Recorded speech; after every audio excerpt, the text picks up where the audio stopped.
कागलच्या छत्रपती सहकारी शाहू साखर कारखान्यामार्फत आयोजित मॅटवरील कुस्ती स्पर्धेत पहिल्या दिवशी बाल गटात 180 मल्लांनी सहभाग नोंदवला। कारखान्याचे संस्थापक स्वर्गीय विक्रमसिंह घाटगे यांच्या संकल्पनेतून शाहू जयंती निमित्त दरवर्षी स्पर्धा आयोजित केली जाते।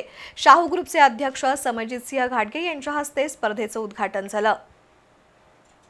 कागलमध्ये शाहू कारखान्यामार्फत मॅटवरील कुस्ती स्पर्धेला सुरुवात झाली आहे। छत्रपती शाहू महाराज यांच्या पुतळ्याचं स्वर्गीय विक्रमसिंह घाटगे आणि क्रीडा महर्षी मेघनाथ नागेशकर यांच्या प्रतिमेचं पूजन समरजितसिंह घाटगे यांनी केलं। यावेळी खेळाडूंनी मानवंदना देऊन क्रीडा शपथही घेतली। सकाळी शाहू उद्यानातून खेळाडूंनी शाहू क्रीडा ज्योत कार्यस्थळापर्यंत आणली। यावेळी उपाध्यक्ष अमरसिंह घोरपडे, कार्यकारी संचालक जितेंद्र चव्हाण प्रमुख उपस्थित होते। 4 दिवस चालणाऱ्या या स्पर्धेचं संपूर्ण नियोजन ऑलिम्पिकच्या धर्तीवर करण्यात आलंय। 2 मॅटवर स्पर्धा सुरू असून दोन्ही ठिकाणी संगणकीय गुणफलकासह कोच आक्षेप सुविधा उपलब्ध आहेत।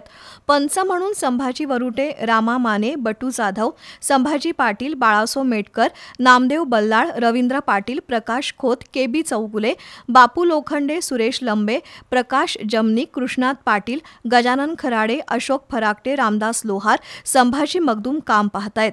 पहिल्या दिवशी 180 मल्लांनी सहभाग नोंदवला।